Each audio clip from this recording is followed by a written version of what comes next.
不管你今后你是想开辟新的战场也罢，还是夺回失去的战场也罢，在这之前你都要知道自己的战场当初是怎么丢掉的。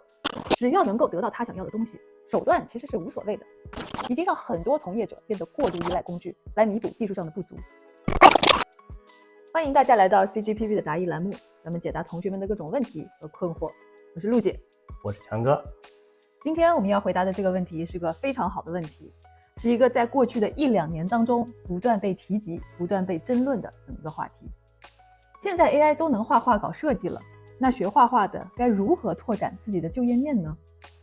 这简简单单的一个问题，其实包含着很多的讨论，一次还真说不完。问题当中有3个关键点，第一个是学画画的，第二个是搞设计，第三个是拓展就业面。那咱们这回呢，就把这个问题分成3个部分，一个部分一个部分的来回答。首先呢，我想先来讨论一下这个所谓的学画画的，以及为什么 AI 对学画画的有影响。学画画的，我们都知道这个词说的本身就比较的糙比较的笼统。什么叫做学画画的？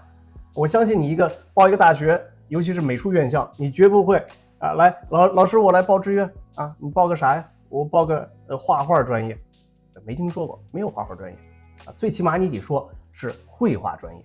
而绘画专业又包括什么呢？来，我这儿有一个文章本身呢有一些年头了，是2016年写的，而且作者还不详。他写的是2017艺考生必读详解美术类专业具体划分。其中绘画专业里边包含什么呢？中国画专业、油画专业、版画专业、壁画专业、综合绘画专业、水彩专业、插画专业、商业插画专业以及漆画专业他写的是一段贯口。你听这些专业里边，其实大部分专业都不会受到 AI 的影响。你能想象说版画专业AI 一出来，版课不下去了，没听说过。所以 AI 真正能够影响的涉及绘画的专业，可能只有数字绘画。那这个时候可能有朋友会问，人家问你是怎么拓展就业面你咋还不回答呢？别急，我下边说的这个东西非常的关键，你仔细听。不管你今后你是想开辟新的战场也罢，还是夺回失去的战场也罢，在这之前你都要知道自己的战场当初是怎么丢掉的。你都不知道上次是怎么打输的，就忙不迭的跑到这儿再干一架，又有多少的把握呢？数字绘画之所以受到 AI 的强烈冲击，原因有3点。第一点，数字绘画是没有实体的，它的最终输出形式在打印之前就是一个图形文件，而 AI 生成的也是同样的格式，所以它们2个出现了在同样的赛道上。那可能有朋友会说，我们那时可以用数码绘画生成油画风格的图也可以生成水彩风格的图但是它再生成这个东西，它也不是一个实体。就算你把一张油画风格的图形文件打印到油画布上，但是它的最终效果，无论是从视觉感受到触感，与真正的油画相比，依然是有明显的区别的。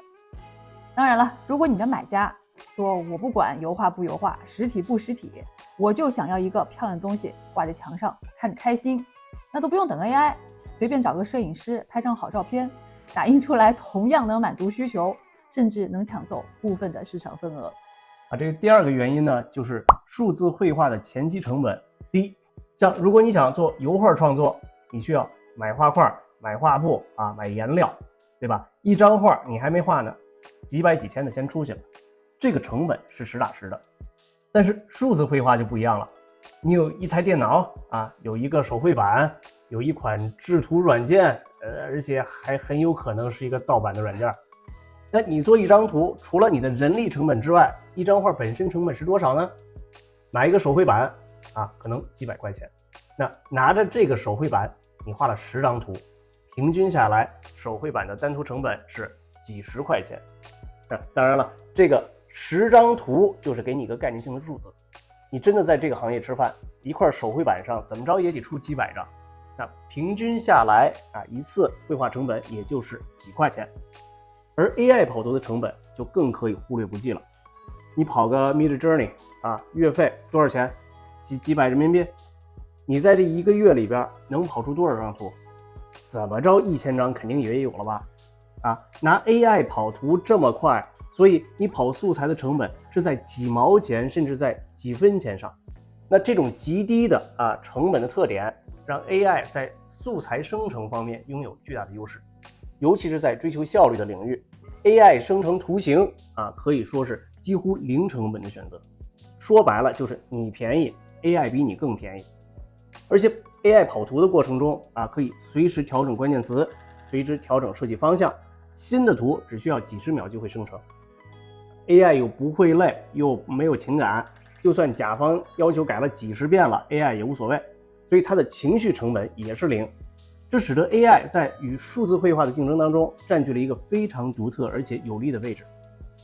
既然已经看到这里了，如果对我们的频道内容感兴趣，不要忘了点赞和关注哦。第三，只看重结果的市场原则，注定了数码绘画的命运逃不开受到 AI 的冲击。除非你是名家大腕大名远扬，然后甲方慕名而来，虽然他最后买的是你的图，但实际上真正买的是你的名。谁谁谁给我们画的开机画面，谁谁谁给我们画的美宣，不然的话，甲方要的就是你的图，只要能够得到他想要的东西，手段其实是无所谓的。最好是东西又便宜，量又足，都快好省，是不是这个理？其实这里面讲究的是一个性价比。这种市场需求决定了数字绘画和 AI 之间的竞争无法回避。更现实的是，乙方在这个过程中也扮演了某种助推角色，他们对市场变化的认知不清，以及追求效率的倾向，无意中助长了甲方对成本和速度的极端要求。那么之前的3幅2流程出图不就是这样吗？这个流程通过资产拼接和渲染技术快速完成作品，已经让很多从业者变得过度依赖工具来弥补技术上的不足。